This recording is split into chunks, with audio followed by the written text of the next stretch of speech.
Está com o secretário estadual da Saúde, vai falar sobre o mapa de risco da Covid-19. No último sábado, como sempre, ele foi atualizado e Paulo traz todas as informações para a gente. Paulo Miller. Marcelo, o mapa que vinha, bem azulzinho nas últimas semanas, em dezembro principalmente, a Santa Catarina tinha até comemorado a questão de sair, da zona vermelha, da zona amarela, e estava no risco moderado, no risco azul, e acabou tendo uma piora nessas últimas semanas. Nesse último mapa de risco, a gente vai colocar aí na tela para acompanharmos junto, é a Grande Florianópolis e a região carbonífera que apresentaram uma piora na classificação de risco. Então, essas duas regiões acabaram saindo da cor azulzinha e estão agora na cor amarela, o que significa para o risco alto para a pandemia neste momento. Daí as pessoas se perguntam, a gente tem noticiado, aumento de número de casos ativos, pessoas infectadas, maior número, variante, por que o mapa não piorou ainda mais, Uma das explicações, viu, Márcio, que a gente precisa deixar muito claro, é que esse mapa de risco ele leva em conta várias dimensões, O monitoramento dos casos, a questão da estrutura da rede de saúde, a capacidade de atendimento e de transmissibilidade. A gente vai colocar, quero dividir com vocês também aí, essa questão do mapa da transmissibilidade, que é uma das dimensões que é avaliada. Nessa dimensão, a gente percebe que o mapa está bem mais amarelinho, não está tão azul, Tem até duas regiões ali em laranja, que é o sul do estado e a Grande Florianópolis, e uma, inclusive, em vermelha. Por que então o mapa não piorou nessas condições? Por isso a gente está aqui com o secretário de Saúde do Estado, André Mota Ribeiro, para justamente falar sobre isso, Secretário? Estava explicando dessas dimensões, Porque são notas, classificações que são dadas e que daí no final resulta nessas cores, Por que a gente está com o mapa ainda tão azul, secretário? Bom dia. Exatamente. Bom dia a todos. O nosso mapa de risco, ele traduz várias ações: o monitoramento, capacidade de atenção e também a transmissibilidade. E quando se fala em transmissibilidade, nós estamos diagnosticando muito mais, até pelo quantitativo de testes que o Estado distribuiu aos municípios. Então, é de se esperar, sim, um aumento na cor do mapa, na classificação de risco, mas não é só o número de casos que determina isso. A capacidade de atenção, monitorar, diagnóstico rápido e também outras. A percentual de vacinação, apesar de não estar sendo, neste momento, atualizado pelo Ministério da Saúde, nós temos um número bastante interessante. Então, o mapa ele é tudo isso. São 4 dimensões, aproximadamente 20 critérios, que são pontuados e cada ponto é traduzido em cor. Hoje o que mais preocupa é justamente essa questão da transmissibilidade, Porque a gente percebe aí um aumento significativo no número de casos ativos, inclusive, em Santa Catarina. A gente ontem, no último relatório divulgado, mais de 21 mil casos ativos, acho que talvez o maior número que a gente percebeu nos últimos meses, No pior momento da pandemia, chegamos a 40 mil casos ativos e é tudo que nós não queremos. Tem 3 questões importantes aí, que é a procura por vacina, nós precisamos vacinar as pessoas, ter esse entendimento. Sabermos que estamos no meio de uma pandemia, então precisa usar máscara, manter distanciamento. E também olhar com muito cuidado, monitorando esse aumento de casos ativos, que felizmente não se traduziu ainda na mesma proporção em gravidade. Essa é uma questão importante, Isso tem muito reflexo da própria vacina, secretário? De que o número de internações, por exemplo, a gente teve um aumento de casos ativos, de pessoas contaminadas, mas não tantas hospitalizações como a gente viu em outros momentos da pandemia, É reflexo direto da vacina? Eu acho que esse é o principal critério, A gente percebe que pessoas vacinadas, uma sociedade que tem proteção imunológica, ela tende a diminuir a potência ou até a velocidade do vírus, apesar do impacto forte da Ômicron.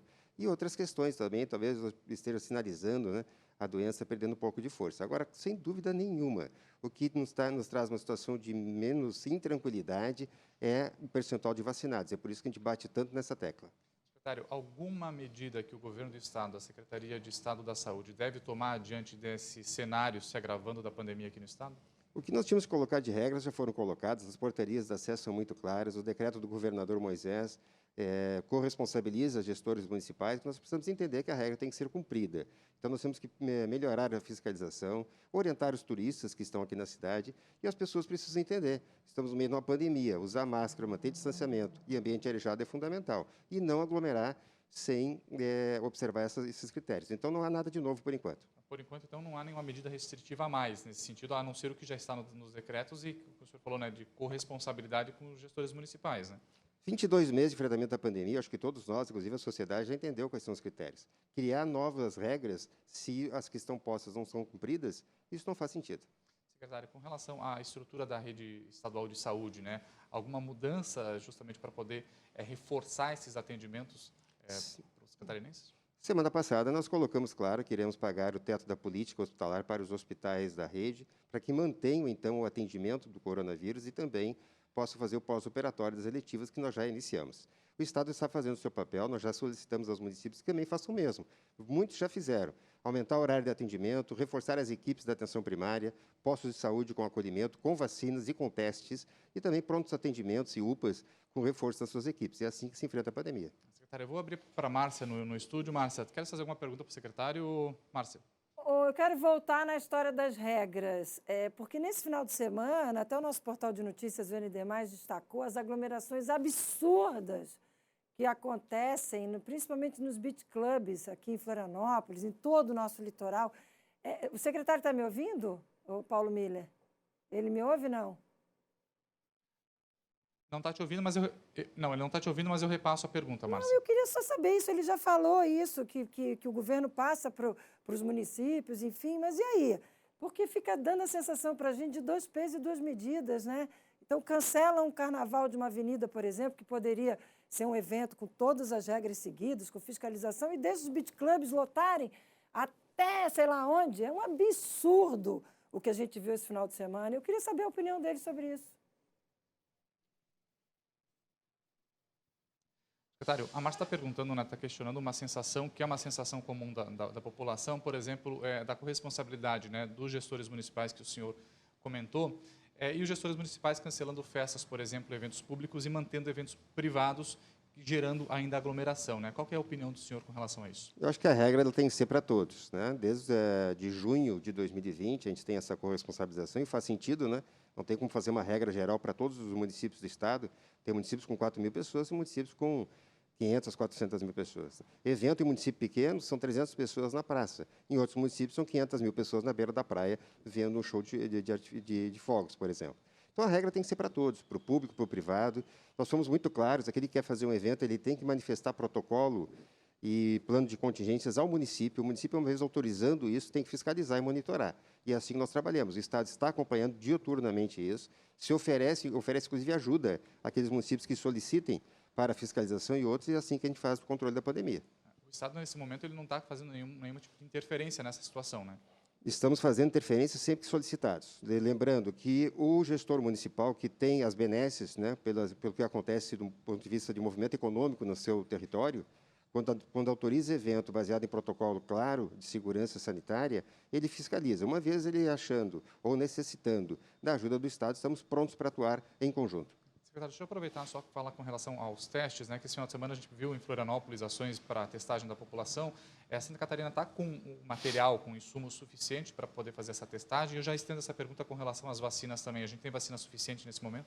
Temos vacina suficiente no estado inteiro contra o coronavírus, inclusive contra H1N1 e outros do calendário que precisamos melhorar. Na semana passada, o Estado distribuiu 500 mil de testes para os municípios catarinenses, lembrando que até então foram feitos 1 milhão e poucos mil testes durante a pandemia. E iremos distribuir mais. O Ministério da Saúde garantiu uma distribuição aos estados e tudo que chega no estado em até 24 horas, tanto vacina quanto testes, é distribuído para todos os municípios. Por enquanto, o que tem no estado está atendendo essa demanda, então. São 500 mil de testes, né? 500 mil testes é suficiente para fazer muito teste na nossa população e é por isso que estão aparecendo agora também mais casos diagnosticados.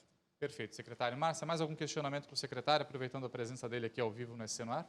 Paulo Miller, muito obrigada. Agradeço ao secretário por estar com a gente e reforço que o espaço aqui está sempre aberto para ele compartilhar informações importantes para a nossa comunidade. Obrigada, Paulo Miller. Obrigada, secretário. Valeu, Paulo. Volto com você daqui a pouquinho.